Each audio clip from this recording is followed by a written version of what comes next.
Let's start with the question. How many of you have worked with influencers, or at least considered working with content creators on YouTube, on Instagram, to boost your sales, to grow your revenue, maybe brand awareness, locally or globally? Okay, I saw a few. Oh, okay.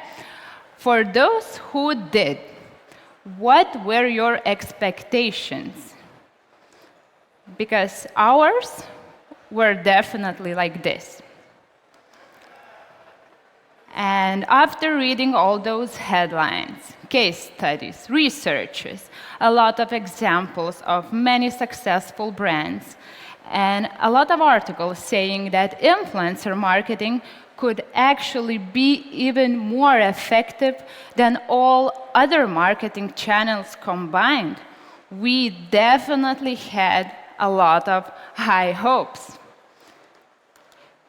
And that's how we felt next morning when we released our very first influencer video with our sponsored integration into it. And 2 years ago, there were not that many headlines saying that something could actually possibly go wrong. And that was we, 2 years ago, when we started building our own influencer marketing program at a super brand new cybersecurity app, which is called Atlas VPN. It could come as a surprise for you, but actually, VPN industry is a highly competitive one. And 2 years ago, all our competitors, our biggest players of the industry, were on YouTube sponsoring tech influencers. So we actually thought, okay, everyone is on YouTube, we should be there as well. And that is actually not a bad idea. So that's what we did. We jumped right in. And yeah, we decided not to overthink much. We decided to find this fastest connection. We are a tech software, tech app, cybersecurity app.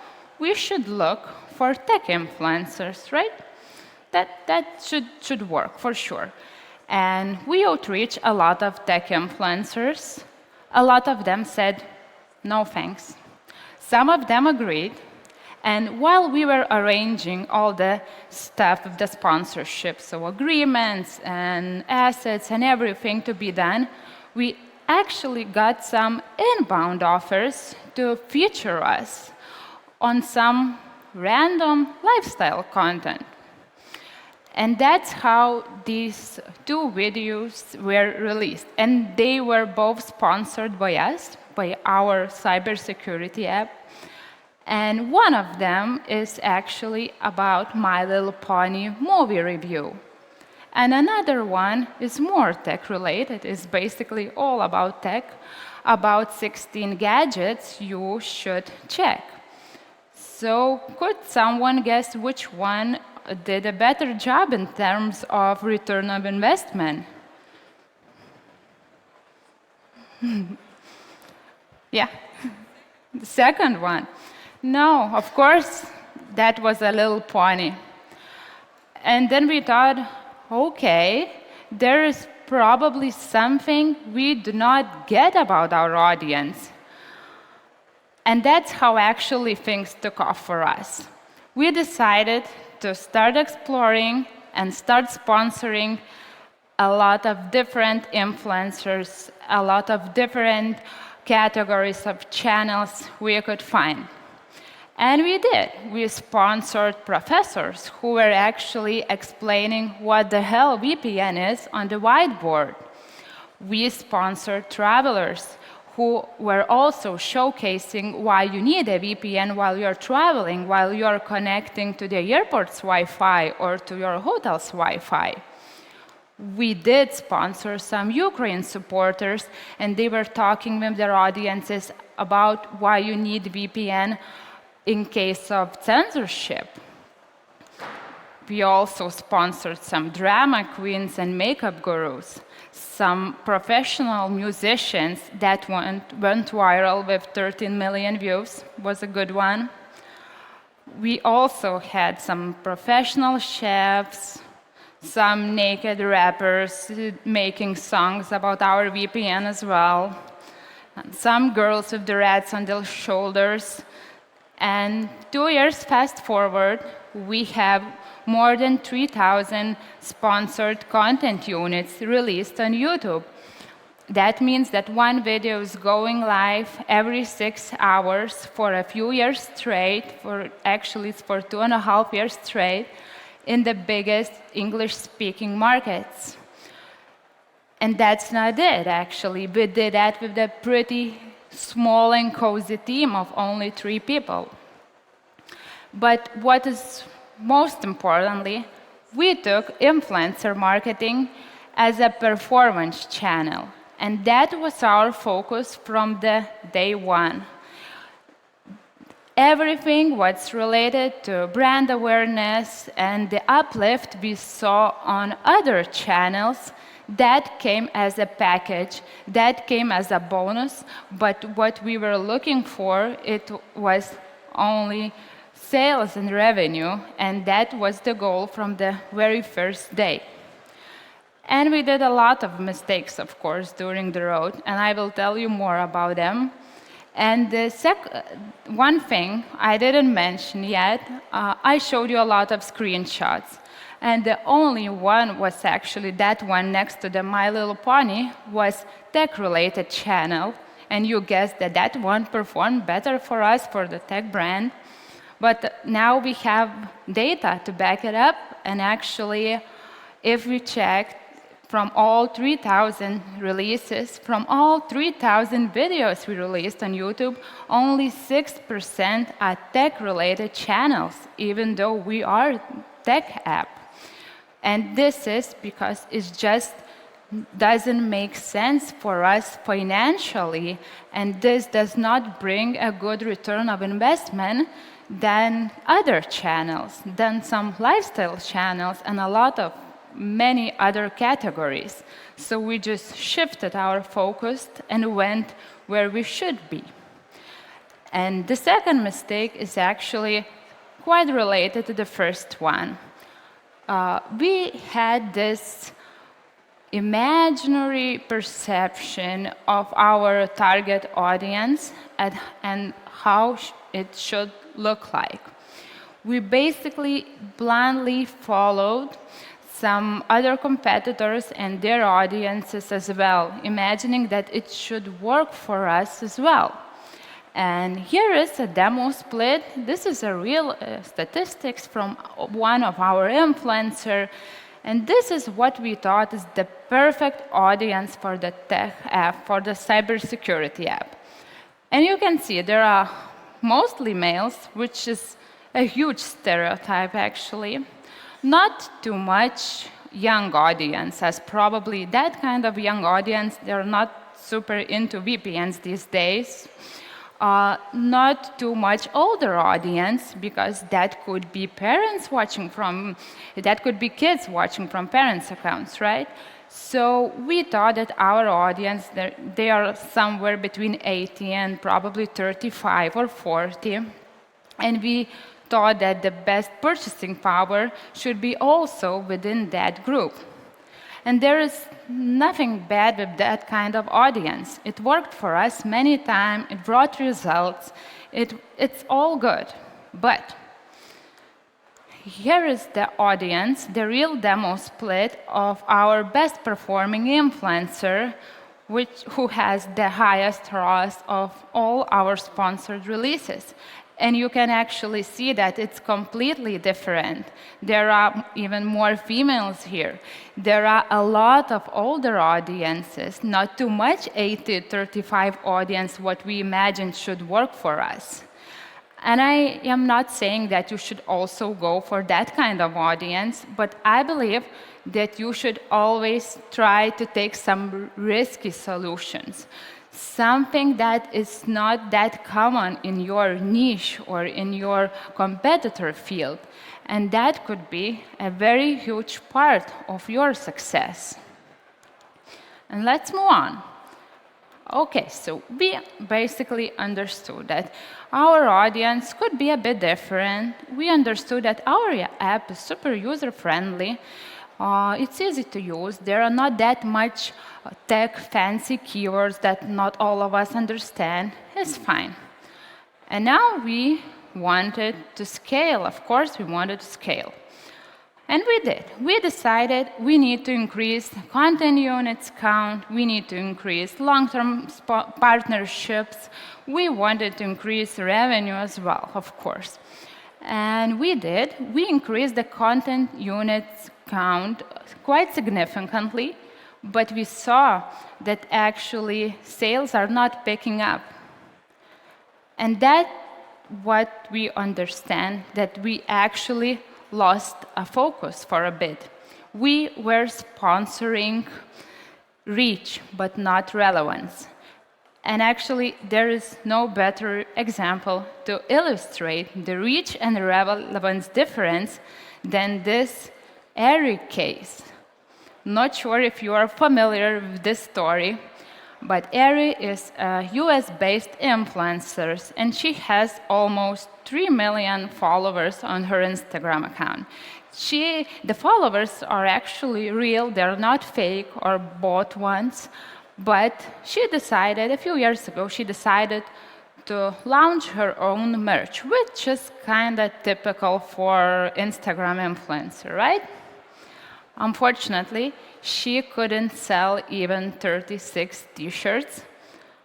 And the merch company said, oh no, girl, we won't even do this. Like, why these numbers are so low? So what she did, she, of course, went out publicly to her Instagram and she said, hey guys, you fans, where's my fans? You said you will support me, you will buy my merch. What's happening? I invested into photo shoots, into decoration. And she started blaming the followers, almost 3 million of them. Of course, she deleted pretty fast after it, but all the news sites, a lot of journalists picked the story, and they were saying that, look, influencer marketing bubble is bursting, and there is something going on. She couldn't sell even 36 t-shirts from almost 3 million followers. And if you look at her Instagram account, I believe you can understand why this could actually happen. You see, she is not interacting much with her followers. She doesn't do highlights, she doesn't do stories daily. Most of her content is static pictures, not that much videos. Also, she was not experienced in doing call to action. She didn't even have any kind of strategy how she will push her product, how she will try to sell it to your audience. She didn't even have the early bird discount to give to her beloved audience. So this is a mistake a lot of brands are actually doing with any kind of products they're trying to promote. A lot of them still looking to buy or to sponsor some reach, looking at these high numbers that influencers have. But if your selected influencer cannot resonate to your audience, if he or she is not relevant to your audience or is not relevant at all, as we can see in this case, your campaign will most likely fail. And also, if influencer cannot create the need and the urgency to buy your product, at least to check out your product, and if she or he cannot mix it with the human touch, with the human connection, the personal touch, which is actually the essence of influencer marketing, then you will definitely fail and you will lose a lot of money. And yeah, let's go to the fourth one. So we actually understood, okay, we should circle back and get back to the quality instead of quantity. And we wanted to be professional. We wanted to look a bit more professional on influencers' content, so we decided to create that kind of beautiful animated assets. We asked influencers to insert those into their content, into their integrations, and we thought it's very nice. It's colorful, fun, everything is okay. The main idea was to increase our conversion rate, right? That's the goal. We need revenue, we need sales, so we need to have a high conversion rate. And all we got was quite a lot negative comments below influencer videos. And they were saying, oh, it's so adsy. It looks like regular YouTube ad that you can skip, you know. Why you are promoting is, what is that? We didn't understand what was it. And then we understood that this is not right, and it's probably not working. So we actually recreated, and we decided to show some real use cases that could resonate to the audience, that could be needful, and that our core audience could understand and use it in the daily life situations they're having every day. And then we got our conversion rate increasing. So that's very important. Let's not try to look too professional when you're trying to work with influencers. It's fine. They should be natural. They don't have to be perfect. It's okay. That's the essence. We need this organic flow. We need to look naturally. We have all the outdoor marketing and other stuff to be super adsy in there. And we don't need those super polished and very nice assets. And yeah, so we wanted to be professional. We wanted to look professional, but we actually left one thing out. And that thing is actually super important. We were late with personalization. And as I mentioned, we are a cybersecurity company. And what every cybersecurity specialist would tell you not to do. Of course, everyone, even a junior, would tell you never click on sketchy-looking, weird, long links. And I'm a bit embarrassed at the moment, but I will show you, and I hope you will value the honesty. That's how our very first tracking link placed below of influencer video was looking like this. That's not good. So no wonder why actually our click-through rate was the lowest at that moment. But we learned from our mistake. We were a bit late, but still we learned. So we set some resources and we created the whole funnel. So basically, you can see here is the sponsored content unit, right? And here is the description box and the pin command, and you can see the link now. That's a big improvement, right, from what we just had. And it's a short one, and even the influencer name is added there as well. And if you click on this link, you can go directly to the landing page, which is also personalized. And you can see his picture, his name on it, and even the colors are matching, and the whole journey is super smooth and clean and nice. And we also added that our product is trusted by this particular influencer, and that trust is the main and the most significant keyword for influencer marketing. So you should also always think about that, placing somewhere all the time. And here is another case. Here is actually a case from other influencer, and you can see the blue line represents how our conversion rate were doing after we implemented personalization and the personalized landing. And the red line shows actually how it should have gone without it. So especially if you're planning your influencer marketing as a long-term play, you should definitely consider implementing that kind of solutions and be as much personalized as you possibly could, because personalization, again, with the personal touch, and the influencer industry is super connected. And of course, this is the extreme example, and you can see that personalized landing was doing so good with the conversion rate and so on. And that's definitely a case not for every influencer we onboarded, but still, in the long term, it will pay out. Or if you don't have it in the long term, you could lose money. And yeah, the last one. The last one is hardest to actually back up with data, but we underestimated our gut feeling too many times that it could actually hurt our results.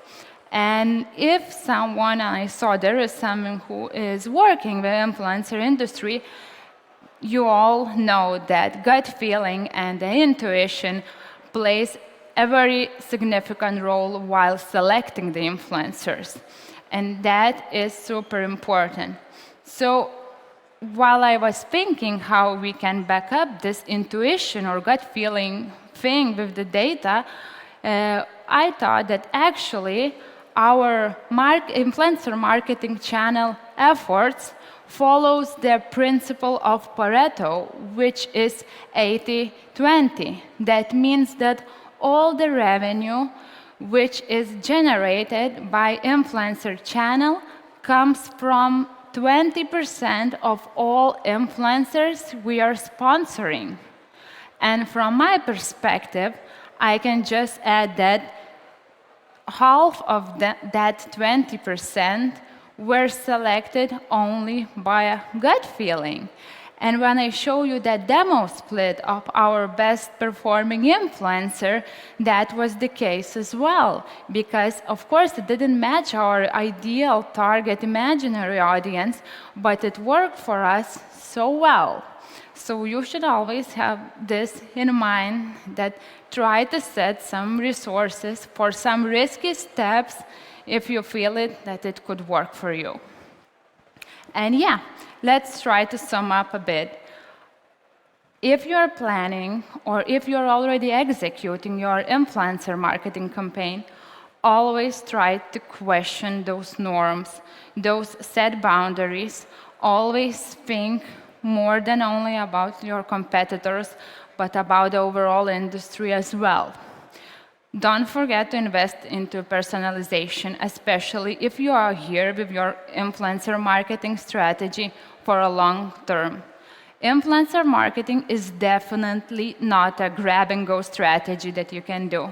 You should be there for a longer period of time to actually see a good result and a good return of investment. And of course, don't buy reach. Think how influencer could resonate to your audience. It could be some risky ideas, you could take some risky steps, but still always think about relevance and how it could benefit to your audience. Yeah, and let influencers be themselves. We have some influencers who are just filming themselves straight from the phone and then putting it out there without any editing. And sometimes it could be hard to watch, for us at least, but it works well. It's native, it's organic. So that's what we need from influencer marketing. They don't have to be perfect. It's perfectly okay to be just like they are always being. And yeah, and the last one, but probably the most important, try to blend your instinct with the data-driven decisions and the data analysis. That's the perfect duo, the perfect combo you can have to succeed in influencer marketing and to reach all your revenue goals. So I hope you will learn from our mistakes, and I hope you will reach your millions and billions even faster than we did. Thank you. Thank you, Dainara. Well-deserved applause from the audience. Thank you for sharing honest insights. And thank you, audience, for giving out some questions here in the platform. Just to remind you, the ones who have not tried it yet, it's quite easy to do. You can tap on the speaker Q&A section and write down the questions.